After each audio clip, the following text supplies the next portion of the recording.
قال لا تخافا إنني معكما أسمع وأرى. അസ്സലാമു അലൈക്കും വറഹ്മത്തുള്ളാഹി വബറകാതുഹു. ഇസ്ലാം വിമർശനങ്ങൾക്ക് മറുപടി പറയുക എന്ന പ്രധാന ദൗത്യമായി ആണ് ഈ ചാനലായ പാത്ത് ടു ട്രൂത്ത് എന്നത് നിങ്ങൾക്ക് എല്ലാവർക്കും അറിയാം. അങ്ങനെ ആ ഒരു വിഷയമായിട്ടാണ് ഇന്ന് ഞങ്ങൾ നിങ്ങളെ കാണുന്നത്. ഇസ്ലാമിനെതിരായിട്ടുള്ള ഒരു പ്രചരണം ഹിജാബിനെ കുറിച്ചിട്ട്.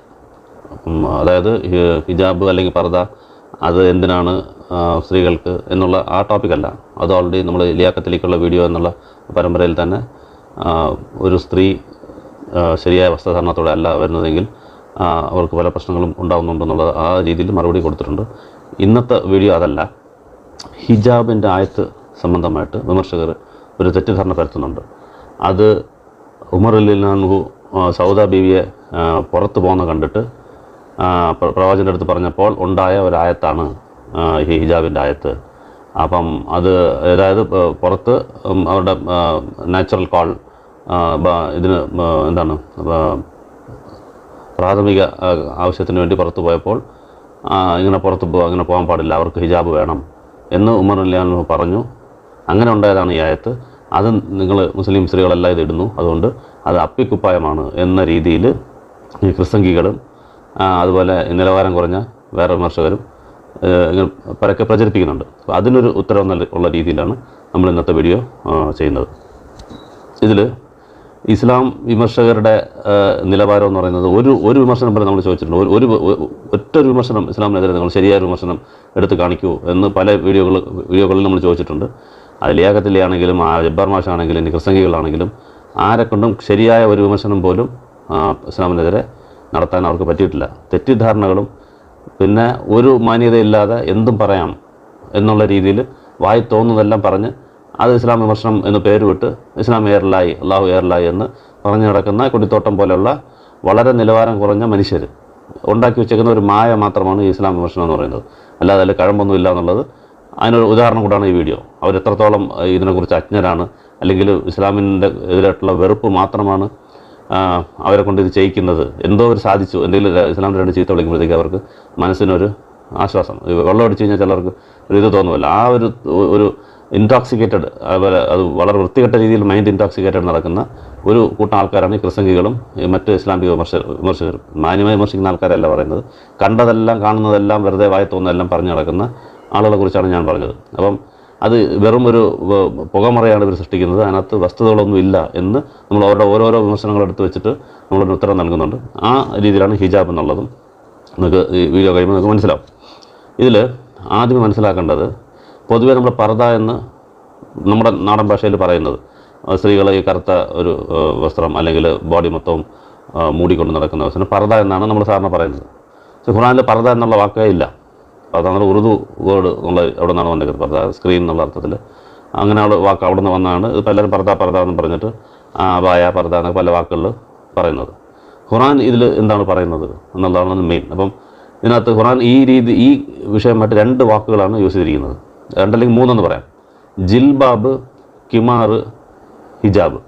ഈ മൂന്ന് വാക്കുകളാണ് ഈ ഡ്രസ്സ് അല്ലെങ്കിൽ നമ്മൾ സ്ത്രീകളുടെ വസ്ത്രധാരണമായിട്ട് ബന്ധപ്പെട്ട് ഖുർആൻ യൂസ് ചെയ്തിരിക്കുന്ന മൂന്ന് വാക്കുകൾ. അത് എന്താണെന്ന് ഓരോന്നോരോന്ന് നമുക്ക് അങ്ങോട്ട് ചെല്ലുമ്പോൾ നമുക്ക് അങ്ങോട്ട് പോകുമ്പോഴത്തേക്ക് ഓരോ ആയത്തെടുത്ത് വെച്ച് നോക്കുമ്പോൾ നമുക്ക് മനസ്സിലാവും. ഇതിൽ പ്രാഥമികമായിട്ട് മനസ്സിലാക്കേണ്ടത് രണ്ട് കാര്യങ്ങളെ കോർത്തിണക്കി അല്ലെങ്കിൽ മിക്സ് ചെയ്തിട്ടാണ് ഇവർ ഈ തെറ്റിദ്ധാരണ പരത്തുന്നത്. ഒന്ന്, ജിൽബാബ് അല്ലെങ്കിൽ കിമാർ, ഈ രണ്ട് വാക്കുകൾ ഖുർആനിലുണ്ട്. ഇത് എല്ലാ സ്ത്രീകൾക്കും അവരുടെ പ്രവാചകൻ്റെ ഭാര്യമാരും അല്ലാത്ത വിശ്വാസിനികൾക്കും കൂടെ ചേർത്ത് ഓൾറെഡി ഉണ്ടായിരുന്ന ഒരു റൂളാണ് ഈ ജിൽബാബ് എന്നുള്ളത്. അതായത് ദേഹം മറയ്ക്കുക. അഡ്രസ്സിൻ്റെ ഡീറ്റെയിൽസ് നമുക്ക് ഓരോ രണ്ടായിരത്തിൽ നമുക്ക് മനസ്സിലാവും. ഖുർആൻ്റെ 24-31 ഖുർആൻ്റെ 33-59 നോക്കിക്കഴിഞ്ഞാൽ ഇത് മനസ്സിലാവും. ഇത് ഓൾറെഡി നമ്മൾ മുഖവും കൈയും ഒഴിച്ച് സ്ത്രീകൾ ദേഹം മറയ്ക്കണം എന്നുള്ള പൊതുവായ ഒരു നിയമം എല്ലാവർക്കും ഉള്ള, സ്ത്രീകൾക്കും വിശ്വസനീയമായ സ്ത്രീകൾക്കും പ്രവാചകൻ്റെ പത്നിമാർക്കും ഉള്ള ഒരു നിയമം ഓൾറെഡി അവിടെ ഉണ്ട്. അത് കൂടാതെയാണ് ഈ ഹിജാബിൻ്റെ നിയമം ഇറങ്ങുന്നത് 33-53. ഈ ആദ്യം പറഞ്ഞ ഖുറാൻ്റെ 24-31 ഖുറാൻ്റെ 33-59 പൊതുവേ ഉള്ള ജിൽബാബ് ഡ്രസ്സിൻ്റെ ആയത്ത്, മുസ്ലിം സ്ത്രീകൾക്ക് എല്ലാവർക്കും ഉള്ള ഡ്രസ്സിൻ്റെ ആയത്ത് ഓൾറെഡി അവിടെ ഉണ്ട്. അല്ലാതെ ഇവർ പറയുന്ന കണക്ക് ഉമർ റളിയല്ലാഹു പറഞ്ഞതിന് ശേഷമല്ല അത് വന്നത്. ഓൾറെഡി ആയത്ത് അവിടെ ഉണ്ട്. എങ്ങനെയാണ് സ്ത്രീകൾ അവരുടെ മുഖമക്കനകൾ, അതായത് തലയിലിടുന്ന തുണി അവരുടെ നെഞ്ചിൻ്റെ മുകളിൽ കൂടെ ഇടണം എന്നുള്ളത്. ബാക്കി പൊതുവെ മറയ്ക്കണമെന്നുള്ളത്, മുഖം കൈ വെച്ച് മറയ്ക്കണമെന്നുള്ളത് മറ്റു പല ഹദീസുകളിലും നമുക്ക് കാണാം. ഇത് തലയിലിടുന്ന ഡ്രസ്സ് അവരുടെ നെഞ്ച് വരെ താഴ്ത്തിയിടണം എന്ന അർത്ഥം വരുന്ന ഈ രണ്ടായത്ത് ഓൾറെഡി അവിടെ ഉണ്ട്. അതാണ് ജിൽബാബ് അല്ലെങ്കിൽ കിമാർ എന്നുള്ള ആ രണ്ട് വാക്കുകൾ വെച്ച് വരുന്ന ആയത്തുകൾ. അത് എല്ലാ മുസ്ലിം സ്ത്രീകൾക്കും ഉള്ളതാണ്. അത് കൂടാതെ എക്സ്ട്രാ നിയമമായിട്ടാണ് ഈ ഹിജാബിൻ്റെ ആയത്ത് എന്ന് പറയുന്നത് 33-53. അത് പ്രവാചകൻ്റെ പത്നിമാർക്ക് മാത്രമുള്ളതാണ്. ഹിജാബ് എന്ന് പറഞ്ഞാൽ ആക്ച്വലി സ്ക്രീൻ എന്നാണ് അർത്ഥം. ശരിക്കും ഹിജാബ് മസ്തൂറ എന്നൊക്കെ വാക്കുകൾ ഉണ്ടല്ലോ. ഹിജാബ് എന്ന് പറഞ്ഞാൽ സ്ക്രീൻ എന്ന് പറഞ്ഞാൽ ഒന്നും കാണത്തില്ല. ഒരു സ്ക്രീനിൻ്റെ ബാക്കിൽ ഒരാൾ നിന്ന് കഴിഞ്ഞാൽ അയാളെ കാണാനേ പറ്റത്തില്ലല്ലോ. അങ്ങനെയാണ് ഈ ഹിജാബിൻ്റെ വചനം വരുന്നത്. അത് പ്രവാചകൻ്റെ പത്നിമാർ മുഖവും കൂടെ മറയ്ക്കണം. ഈ മറ്റു രണ്ടായത്തിനകത്ത് മുഖം മറയ്ക്കേണ്ട എന്നുള്ള അർത്ഥം വരും. അതുപോലെ ഈ രണ്ടായത്ത് കൂടാതെ മറ്റു പല ഹദീസുകളിലും നമ്മൾ കാണുമ്പോൾ മുഖം മറയ്ക്കാതെ ഉള്ള ആ മുഖവും മുൻകൈ ഒഴിച്ച് ബാക്കിയെല്ലാം മറയ്ക്കണം എന്നുള്ളത് സത്യവിശ്വാസനീയ സ്ത്രീകൾക്കുള്ള ഡ്രസ് കോഡും. അതുപോലെ പ്രവാചകൻ്റെ പത്നിമാർക്ക് അത് പറ്റത്തില്ല, മുഖവും കൂടെ മറയ്ക്കണം എന്നായത്ത് എക്സ്ട്രാ ആയിട്ട് വരുന്നതാണ് 33-53. അത് പ്രവാചകൻ്റെ പത്നിമാർക്ക് മാത്രമുള്ളതാണ്. ഇതാണ് ഇതിൻ്റെ ബേസിക് എന്ന് ഞാൻ എക്സ്പ്ലെയിൻ ചെയ്യാതെ എങ്ങനെയാണെന്നുള്ളത്. ഇത് ബേസിക്കായിട്ട് മനസ്സിലാക്കുക. ഒറ്റ ലൈനിലെ ആൻസർ ഇതാണ്. അതുകൊണ്ട് അത് ഉമർ റളിയല്ലാഹു പറഞ്ഞത് പ്രവാചകൻ്റെ പത്നിമാരെ കുറിച്ച് എപ്പോഴും പറയും. പല ആൾക്കാരും വരുന്നുണ്ട്, വീടുകളിൽ വരുന്നുണ്ട്, പോകുന്നുണ്ട്, അവർ സംസാരിക്കുന്നുണ്ട്, അതിൽ നല്ല ആൾക്കാരുണ്ട്, ചീത്ത ആൾക്കാരുണ്ട്. അതുകൊണ്ട് ഫുള്ളായിട്ട് മറയ്ക്കാൻ പറയുക, താങ്കളുടെ പത്നിമാരോട് ഫുള്ളായിട്ട് മറയ്ക്കാൻ പറയുക. അതായത് ഹിജാബ് എന്നുള്ളത്, ഹിജാബ് എന്ന് പറഞ്ഞാൽ സ്ക്രീൻ എടുത്തുകൊണ്ട് പോകാൻ പറ്റത്തില്ല. സ്ക്രീൻ എന്ന് പറഞ്ഞാൽ ഒരു സ്ക്രീനിൻ്റെ പർപ്പസ് എന്താണോ ഒന്നും കാണാൻ പറ്റാത്തത്. അപ്പോൾ മുഖം മറച്ചു കഴിഞ്ഞാൽ ഇത് എക്സ്ട്രാ ആയിട്ട് വരും. പ്രവാചകൻ്റെ പത്നിമാർക്കുള്ള എക്സ്ട്രാ റൂളായിട്ട് ഇത് വരും. അങ്ങനെ മറച്ചുകൊണ്ട് പോകാൻ പറയൂ എന്ന് പല പ്രാവശ്യം പ്രവാചകൻ്റെ അടുത്ത് പറയും. പക്ഷേ പ്രവാചകൻ അത് വലിയ കാര്യമാക്കത്തില്ല. പക്ഷെ ഒരു സമയത്ത് സൗദ ബീവി പുറത്തു പോകുന്നത് കാണുമ്പോഴത്തേക്ക് ഈ ആയത്ത് വരണം എന്ന ഉദ്ദേശത്തോടു കൂടി തന്നെ സൗദ ബീവി ഞാൻ താങ്കളെ കണ്ടിരിക്കുന്നു, താങ്കളെ മനസ്സിലാക്കിയിരിക്കുന്നു എന്ന് പറയുമ്പോഴത്തേക്ക് സൗദ ബീവി പോയിട്ട് പ്രവാചകൻ്റെ അടുത്ത് പറയും, ഇങ്ങനെ ഉമർ റളിയല്ലാഹു എന്നെ പറഞ്ഞു എന്നുള്ളത്. ആ സമയത്ത് അള്ളാഹു അവചനം ഇറക്കുകയും ചെയ്യും. ഇത് വരണമെന്ന് ആഗ്രഹിച്ചുകൊണ്ട് തന്നെയാണ് പറഞ്ഞത്. അവരുടെ പ്രാഥമിക ആവശ്യത്തിന് പോകുന്നതെന്ന് ചില ഹദീസുകൾ വരും. ചില ഹദീസുകൾ പുറത്ത് പോകുമ്പോൾ എന്ന് കണ്ടിട്ട് ഉമർ റളിയല്ലാഹു ഒറ്റയ്ക്ക് കണ്ടു, സ്ത്രീകൾ പുറത്ത് പോകാനേ പറ്റുന്നില്ല എന്നൊക്കെ പറയും. അതെല്ലാം ചുമ്മാതാണ്. ഒരു കൂട്ടത്തിലാണ് ഉമർ റളിയല്ലാഹു നിന്നതെന്ന് കാണാം. ബുഖാരി 6240 ഒരു ഗാദറിങ്ങിൽ ആൾക്കാരുടെ കൂട്ടത്തിലാണ് ഉമർ റളിയല്ലാഹു നിൽക്കുന്നത്. അങ്ങനെ പുറത്ത് പോകുന്നത് കണ്ടിട്ടാണ്. പുറത്ത് പറഞ്ഞാൽ പുറത്ത് ദൂരെയാണ് അവർ പോകുന്നത് പ്രാഥമിക ആവശ്യത്തിന് വേണ്ടിയിട്ട്. അവിടെ പോയി കണ്ടെന്നല്ല, പുറത്ത് വീട്ടിൽ നിന്ന് വിട്ട് പുറത്ത് കാണുമ്പോഴേ കണ്ടു. കൂട്ടത്തിൽ നിൽക്കുന്ന ആളുകൾ കൂട്ടത്തിൽ നിൽക്കുമ്പോൾ ഉമർ റളിയല്ലാഹു ഉണ്ട്. അപ്പോൾ പുറത്ത് പോകുന്നത് ഹിജാബ് ഇല്ലാതെ പോയി. ഹിജാബ് പറഞ്ഞാൽ മുഖം മറച്ചിട്ടില്ല, ബോഡി ഫുള്ളും ഓൾറെഡി മറയുന്ന ആ പർദാ സിസ്റ്റം, അത് നമ്മൾ പറയുന്ന പർദാ സിസ്റ്റം, ജിൽബാബ് എന്നുള്ളത് ഓൾറെഡി ഉണ്ട്. ഇത് കൂടാതെ മുഖം മറയ്ക്കണമെന്ന് ഉമർ റളിയല്ലാഹു വലിയ നിർബന്ധമായിരുന്നു. ഇത് എങ്ങനെയെങ്കിലും ആയത്ത് വന്നാൽ കൊള്ളാം. അപ്പോൾ ഇങ്ങനെ നിർബന്ധിച്ച് പ്രവാചകന് ഒരു ബുദ്ധിമുട്ട് പോലെ ഉണ്ടാക്കിയാൽ അത് വരും എന്നുള്ള രീതിയിൽ അത് അള്ളാഹു പല സമയത്തും ഉമർ റളിയല്ലാഹു വിചാരിക്കുന്ന കണക്ക് ആയത്ത് വന്നിട്ടുണ്ട്. 2-3 സന്ദർഭങ്ങൾ വേറെയും വന്നിട്ടുണ്ട്. അപ്പം അങ്ങനെ വിചാരിച്ച് പറഞ്ഞത് കറക്റ്റായിട്ട് അള്ളാഹു ആയത്ത് പ്രവാചകൻ്റെ പത്നിമാർക്ക് വേണ്ടി ഉണ്ടായതാണ് 33-53 എന്നുള്ളത്. ഇത്രയേ ഉള്ളൂ. ഇതിൻ്റെ വൺ ലൈൻ ആൻസർ ഇതാണ്. അപ്പം ഈ പർദ എന്ന് പറയുന്ന മൊത്തത്തിൽ എല്ലാ സ്ത്രീകൾക്കും ഈ സന്ദർഭത്തിലല്ല വന്നത്, അത് നേരത്തെ ഉണ്ട്. ഇതാണ് ഈ കൃഷ്ണഗീരിലുള്ള ഉത്തരം ഒറ്റ ലൈനിൽ. ഇനി നമുക്ക് വിശ്വാസികൾക്ക് മനസ്സിലാക്കാനായിട്ട് കുറച്ച് ഡീറ്റെയിൽഡ് ആയിട്ട് തന്നെ ഇത് നോക്കണം. ഫസ്റ്റ് ഖുർആൻ്റെ 24-31 അതിനകത്ത് ഞാനത് വായിക്കാം. അതിനകത്ത് ഖുർആൻ്റെ 24-31 സത്യവിശ്വാസികളോടും അവരുടെ ദൃഷ്ടികൾ താഴ്ത്തുവാനും അവരുടെ ഗുഹാവയവങ്ങൾ കാത്തു സൂക്ഷിക്കുവാനും, അത് ചരിത്രം കാത്തു സൂക്ഷിക്കാനും അവരുടെ ഭംഗിയിൽ നിന്നും, ഇതാണ് ശ്രദ്ധിക്കേണ്ടത്, അവരുടെ ഭംഗിയിൽ നിന്നും പ്രത്യക്ഷമായത് ഒഴിച്ച് മറ്റൊന്നും വെളിപ്പെടുത്താതിരിക്കുവാനും നീ പറയുക. അവരുടെ മക്കനകൾ കുപ്പായ മാറുകൾക്ക് മീതെ അവർ താഴ്ത്തിക്കൊള്ളട്ടെ. ഇതാണ് വചനം. അപ്പം ഇതിനകത്ത് അവരുടെ ഭംഗിയിൽ എന്നുള്ള വാക്ക്, ഭംഗിക്ക് പകരം സീനത്ത് എന്നുള്ളതാണ് ഖുർആൻ്റെ ആയത്തിലുള്ള വാക്ക്. സീനത്തിന് അലങ്കാരം എന്ന് വേണം നമുക്ക് ട്രാൻസ്ലേറ്റ് ചെയ്യാൻ.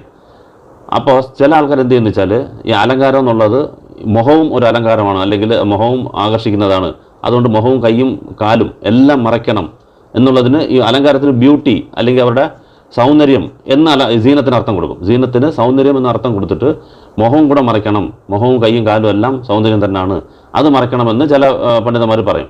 പക്ഷെ ശരിക്കും സീനത്ത് എന്നുള്ളത് അലങ്കാരം എന്നുള്ള അർത്ഥത്തിലാണ് വന്നിരിക്കുന്നത്. അത് നമുക്ക് വേറെ ഖുർആൻ്റെ ആയത്തുകൾ വെച്ചിട്ട് നോക്കാം എവിടെയൊക്കെയാണ് അത് സീനത്ത് എന്നുള്ള വാക്ക് വന്നേക്കുന്നുള്ളത്. അപ്പം പ്രത്യക്ഷമായ അലങ്കാരങ്ങൾ എന്ന് പറഞ്ഞാൽ ഈ ലിപ്സ്റ്റിക് ഇടുക, ആഭരണങ്ങൾ ഇടുക, മേക്കപ്പ്, ഡ്രസ്സ് പോലും ഒരു അലങ്കാരമാണ്. അതായത് ഒരു മനുഷ്യൻ അല്ലെങ്കിൽ ഒരു സ്ത്രീ അവരുടെ ആ അലങ്കാരം എക്സ്ട്രാ നമ്മളായിട്ട് ചെയ്യുന്ന കാര്യങ്ങൾ, ലിപ്സ്റ്റിക് ഇടുക, ആഭരണം ഇടുക എന്നൊക്കെ പറഞ്ഞാൽ നമ്മളായിട്ട് ചെയ്യുന്ന അതിനെയാണ് സീനത്ത്. അത് മറച്ചുകൊള്ളുക പ്രത്യക്ഷമായതൊഴികെ എന്നാണ് ഇതിനകത്ത് പറയുന്നത്. ഇപ്പോൾ ഇതിൻ്റെ ആക്ച്വൽ അർത്ഥം ഈ ആഭരണങ്ങൾ, ലിപ്സ്റ്റിക്ക്, മേക്കപ്പ് ഇതൊക്കെ ഉണ്ടല്ലോ, അതൊന്നും പുറത്ത് കാണാൻ പാടില്ല. പ്രത്യക്ഷമായത് ഡ്രസ്സ് പക്ഷേ ഇട്ടത് കാണാനല്ലേ വരും. ഏത് ഡ്രസ്സ് ഇട്ടാലും അത് മൂടിയാലും അതൊരു ഡ്രസ്സാണ്, അതൊരു അലങ്കാരം തന്നെയാണ്. ഡ്രസ്സ് ഒഴിച്ച ബാക്കിയെല്ലാം നിങ്ങൾ മറയ്ക്കണം. അഥവാ എന്താണ് വലിയ മാലകൾ, വളയ്ക്ക് മാത്രം ഒരു എക്സെപ്ഷൻ ഉണ്ട്, അത് സെപ്പറേറ്റ് വേറെ ഹദീസുണ്ട്. വള പുറത്ത് കാണാമെന്നുള്ളത് ഒരു എക്സെപ്ഷൻ ഉള്ളതുകൊണ്ട് അതൊഴിച്ച് ബാക്കി എല്ലാ ആഭരണങ്ങളും മറച്ചിരിക്കണം എന്നുള്ളതാണ്. ഡ്രസ്സ് നല്ല ഡ്രസ്സ് അവർക്ക് കാണുകയും ചെയ്യാം. ഇതാണ് ഇതിൻ്റെ അർത്ഥം. അത്രയുള്ളൂ. സീനത്ത് എന്ന് പറയുമ്പോൾ മുഖം അവരുടെ സൗന്ദര്യമല്ല, അലങ്കാരം എന്നുള്ള അർത്ഥം കൊടുത്തു കഴിഞ്ഞാൽ എക്സ്ട്രാ ചെയ്യുന്ന കാര്യങ്ങളാണ്. ഇത് സീനത്ത് എക്സ്ട്രാ ചെയ്യുന്ന കാര്യമാണെന്നുള്ളതിന് മനസ്സിലാക്കാൻ നമുക്ക് ഈ സീനത്ത് ഖുർആൻ്റെ വേറെ എവിടെയൊക്കെ ഉപയോഗിച്ചിട്ടുണ്ടെന്ന് നോക്കിക്കഴിഞ്ഞാൽ, ആകാശത്തിലെ നാം നക്ഷത്രങ്ങളെ കൊണ്ട് അലങ്കരിച്ചു എന്ന് വരും. അപ്പോൾ നക്ഷത്രങ്ങൾ ഒരു അലങ്കാരമായിട്ടാണ് കാണിച്ചിരിക്കുന്നത്. അവിടെ എല്ലാം സീനത്ത് എന്നാണ് പറഞ്ഞേക്കുന്നത്. എക്സ്ട്രാ അതായത് ആകാശം അവിടെ ഉണ്ട്, ആകാശം ഇല്ലാതെ അതിൻ്റെ എക്സ്ട്രാ ഒരു സാധനം വെച്ചിട്ട് അലങ്കരിക്കുക നക്ഷത്രങ്ങൾ.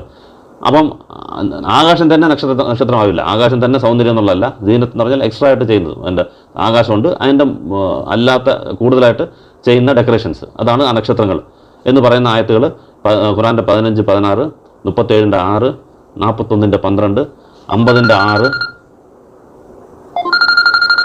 അപ്പം ഈ സീനത്ത് എന്നുള്ള ആ വാക്ക് നമുക്ക് ഖുർആൻ്റെ 15, 16, 37, 6, 41, 12, 50, 6, 67, 5 ഇത്രയും സ്ഥലത്ത് ഖുർആൻ്റെ ആയത്തുകളിൽ ഈ നക്ഷത്രങ്ങളെ നമ്മൾ സീനത്താക്കി അല്ലെങ്കിൽ അലങ്കാരമാക്കി എന്ന് പറയുന്നത് കാണാം. അതുപോലെ ഭൂമിയിലുള്ളത് നിങ്ങൾക്ക് അലങ്കാരമാക്കി എന്ന് പറയുന്ന ഒരു ആയത്ത് ഖുർആൻ്റെ 18, 7. ഭൂമിയുണ്ട്, അതിൻ്റെ പുറത്തുള്ള ചെടികളും മരങ്ങളും അതൊക്കെ നിങ്ങൾക്ക് ഒരു അലങ്കാരമാക്കിയിരിക്കുന്നു എന്നുള്ളത് 18, 7. അതുപോലെ നിസ്കാരത്തിന് പോകുന്നതിന് മുമ്പേ നിങ്ങളെ അലങ്കരിച്ചു കൊള്ളുക എന്നത് ഖുർആൻ്റെ 7, 31. ഇവിടെ എല്ലാം സീനത്ത് എന്നാണ് കാണിക്കുന്നത്. അപ്പം ഇതിൻ്റെ എക്സ്ട്രാ അലങ്കാരത്തിനെയാണ് സീനത്ത് എന്ന് പറയുന്നത്. അതുകൊണ്ട് മുഖവും കൈയും ഇതിനകത്ത് വരില്ല. എന്താണ് എക്സ്ട്രാ ആയിട്ട് ചെയ്യുന്ന അലങ്കാരം, അതിനകത്ത് ഈ ഡ്രസ്സ് വെച്ച് ബാക്കിയൊന്നും കാണിക്കാൻ പാടില്ല. വളയ്ക്ക് സെപ്പറേറ്റ് ആയിട്ട് എക്സെപ്ഷൻ ഉണ്ട്. ഇതാണ് ഈ ആയത്തിൽ നിന്ന് നമുക്ക് മനസ്സിലാക്കാനുള്ളത്. ഇനി അടുത്ത ആയത്ത് 33, 59. ഖുർആൻ്റെ 33, 59 അത് വായിക്കുമ്പോൾ, നബിയെ നിന്റെ പത്നിമാരോടും പുത്രിമാരോടും സത്യവിശ്വാസിനികളുടെ സ്ത്രീകളോടും അവർ തങ്ങളുടെ മൂടുപടങ്ങൾ തങ്ങളുടെ മേൽ താഴ്ത്തിയിടാൻ പറയുക, അവർ തിരിച്ചറിയപ്പെടാനും അങ്ങനെ അവർ ശല്യം ചെയ്യപ്പെടാതിരിക്കുവാനുമാണ് ഏറ്റവും അനുയോജ്യമായത് എന്ന് പറയുന്നുണ്ട്. ഇവിടെ അവിടെ മൂടുപടങ്ങൾ എന്നുള്ളിടത്ത് കിമാർ എന്നുള്ള വാർത്തയാണ് ഉപയോഗിച്ചിരിക്കുന്നത്.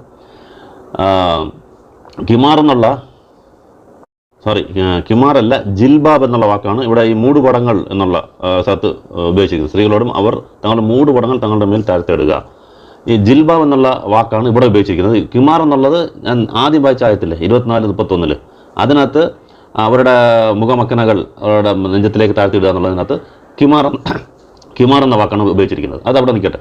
ഇപ്പോൾ ഈ ജിൽബാബ് എന്താണെന്ന് മനസ്സിലാക്കി എൻ്റെ അർത്ഥം മനസ്സിലാക്കി കഴിഞ്ഞാൽ ആ കിമാറുമായിട്ട് ചേർത്തിട്ട് ഇതെന്താണ് ഈ വാക്ക് കൊണ്ട് ഉദ്ദേശിക്കുന്നത് നമുക്ക് മനസ്സിലാക്കാം.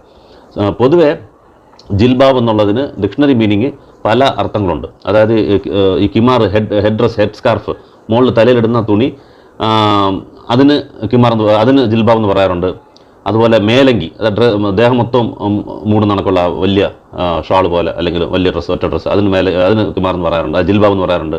കൈലി പോലുള്ള ഡ്രസ്സിന് ഫുൾ ബോഡി കവർ ചെയ്യുന്നതിനെല്ലാം ജിൽബാബ് എന്നുള്ള വാക്ക് ഡിക്ഷണറി മീനിങ് ഉണ്ട്. അപ്പോൾ ഈ ആയത്തിൽ 33, 59 എന്ത് അർത്ഥമാണ് കൊടുക്കുക? പല അർത്ഥങ്ങളുണ്ടെങ്കിലും ഇവിടെ എന്താണോ സൂട്ടബിൾ ആവുന്നത്, എന്താണോ അനുയോജ്യമായിട്ടുള്ളത്, ആ വാക്കാണ് നമ്മളിവിടെ കൊടുക്കേണ്ടത്. അപ്പോൾ ഇതിനകത്ത് നോക്കിക്കഴിഞ്ഞാൽ ക്ലിയർ ആയിട്ട് മനസ്സിലാക്കാം. അതിൻ്റെ പർപ്പസ് 2 കാര്യങ്ങൾ പറയുന്നുണ്ട്. നിങ്ങളുടെ സ്ത്രീകൾ അവരുടെ മൂടുപടങ്ങൾ തങ്ങളുടെ മേൽ താഴെ ഇടുവാൻ പറയുക. എന്നിട്ട് 2 കാരണങ്ങൾ പറയുന്നുണ്ട്. അവർ തിരിച്ചറിയപ്പെടാനും എന്ന് പറഞ്ഞാൽ അവർ മുഖം കാണണം എന്നാണ് എൻ്റെ അർത്ഥം. ഒരാളെ തിരിച്ചറിയപ്പെടുന്ന അവയവം എന്ന് പറഞ്ഞാൽ മുഖമാണ്. മുഖം കണ്ടാലാണ് ആളാരാണെന്ന് മനസ്സിലാക്കാൻ പറ്റുക. അപ്പോൾ തലയെന്ന് ഇങ്ങനെ തലയിലുള്ള ആ സ്കാർഫ് നിങ്ങൾ താഴെയായിട്ട് ഇടുക എന്ന് പറഞ്ഞാൽ അത് മുഖം മറച്ചും താഴോട്ടിടാം, മുഖം മറക്കാതെ ഇടാം. ഇത് മുഖം മറച്ചുകൂടാ എന്നുള്ളതിനാണ് അവർ തിരിച്ചറിയപ്പെടാൻ എന്നും. അടുത്തത് അവർ ശല്യപ്പെടാതിരിക്കാനും. അപ്പോൾ അവരുടെ നെഞ്ചിൻ്റെ മുകളിലേക്ക് ഇറക്കാനാണ് അതിൻ്റെ അർത്ഥം. കിമാർ എന്നുള്ള അർത്ഥം ഇതിനകത്തുണ്ട് ജിൽബാബിന്. അപ്പം നമ്മൾ പറയുന്ന ഈ തല വഴി ഇടുന്ന ആ സ്കാർഫ് അല്ലെങ്കിൽ ഷാള്, നെഞ്ചിൻ്റെ മുകളിൽ കൂടി ഇടുന്ന സ്കാർഫാണ് ഇവിടെ ജിൽബാബ് കൊണ്ട് മീനിങ് ആവുന്നത്. അത് തന്നെയാണ് 24, 31 പറഞ്ഞേക്കുന്നത്. നിങ്ങളുടെ പറഞ്ഞില്ല അവരുടെ തലയിലുള്ള കിമാറുകൾ താഴ്ത്തിയിടട്ടെ. ആ ജിൽബാബ് എന്താണെന്നുള്ളത് പഴയ ആയത്തും ഈ 24-31 ആയത്തിലെ കിമാർ എന്നുള്ള വാക്കർത്ഥവും ഇവിടെ ഉപയോഗിച്ചിരിക്കുന്ന അവർ മുഖം തിരിച്ചറിയപ്പെടാനും അവർ എന്നുള്ള ആയത്തുകൊണ്ട് നമുക്ക് മനസ്സിലാക്കാൻ പറ്റും.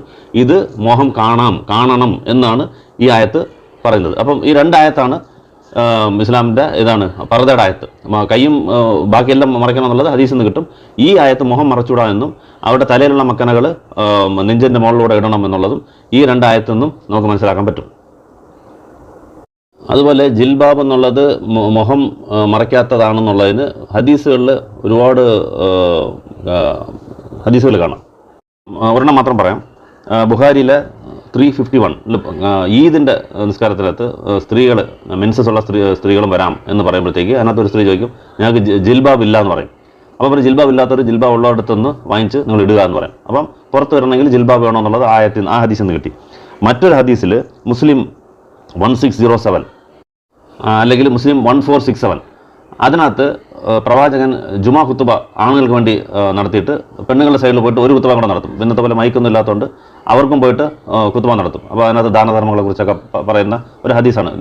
സ്ത്രീകളോട് പറയുന്നുണ്ട് നിങ്ങൾ ദാനധർമ്മം അധികരിപ്പിക്കുക. അപ്പോൾ ആ ഹദീസിലാണ് പറയുന്നത്. ഞാൻ കൂടുതലായിട്ട് സ്ത്രീകളെ കണ്ടു എന്ന് പറയുന്നത് എനിക്ക് തോന്നുന്നു ആ ആയത്തിലാണ് പറയുന്നത്.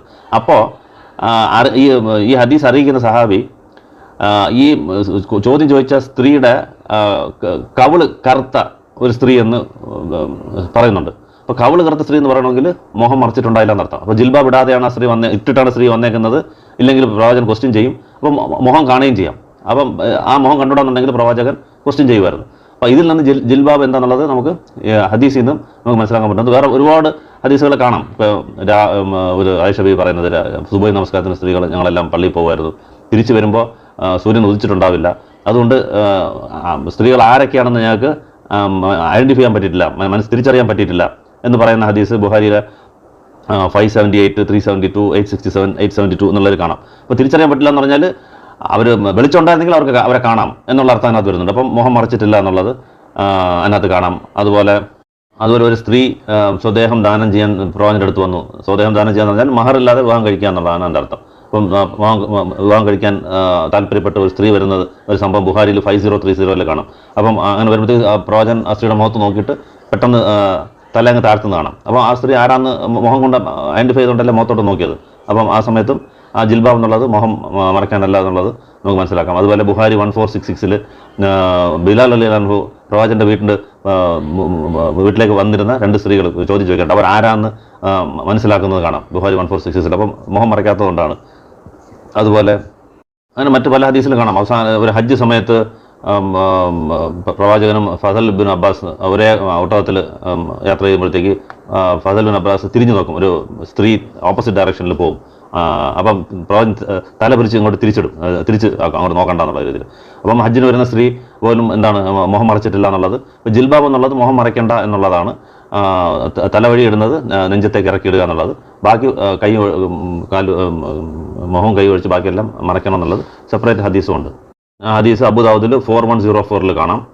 അതുപോലെ തിർമിദിയിൽ 1731 ഒരു സിബ്രൻ ഒരു ജാൻ നിങ്ങളുടെ ഡ്രസ്സുകൾ താഴ്ത്തിയിടുക എന്ന് സ്ത്രീകളോട് പറയുന്നത് പ്രവാചകൻ പറയുന്ന ഹദീസും കാണാം. അപ്പം ഇതെല്ലാം വെച്ച് നോക്കുമ്പോൾ മുഖം മറയ്ക്കാതെയുള്ള ഈ ആയത്ത് ഇത് ജിൽബാബിൻ്റെ അല്ലെങ്കിൽ ദേഹം കവർ ചെയ്യുന്ന ആയത്ത് ഓൾറെഡി അവിടെ ഉണ്ടായിരുന്നു എന്നുള്ളത് മനസ്സിലാക്കുക. ഇനിയാണ് ഈ ഹിജാബിൻ്റെ ആയത്ത് എന്ന് പറയുന്നത് 33-53 അത് വായിക്കാം. അതിൻ്റെ പ്രസക്തമായ ഭാഗം മാത്രം വായിക്കാം. നബിയുടെ ഭാര്യമാരോട് നിങ്ങൾ എന്തെങ്കിലും ചോദിക്കുകയാണെങ്കിൽ ഒരു ഹിജാബിൻ്റെ പുറവിൽ നിന്ന് ചോദിക്കുക എന്നുള്ളതാണ് ആയത്ത്. ഇത് ആ ആയത്ത് നോക്കിയാൽ തന്നെ അറിയാം നബിമാരുടെ ഭാര്യമാർക്ക് മാത്രം ഇറങ്ങിയതാണെന്നുള്ളത്. ആയത്തിൻ്റെ തുടക്കത്തിൽ തന്നെ നബിയുടെ വീട്ടിൽ കയറുമ്പോൾ എന്ന് തുടങ്ങുന്നത് കാണാം.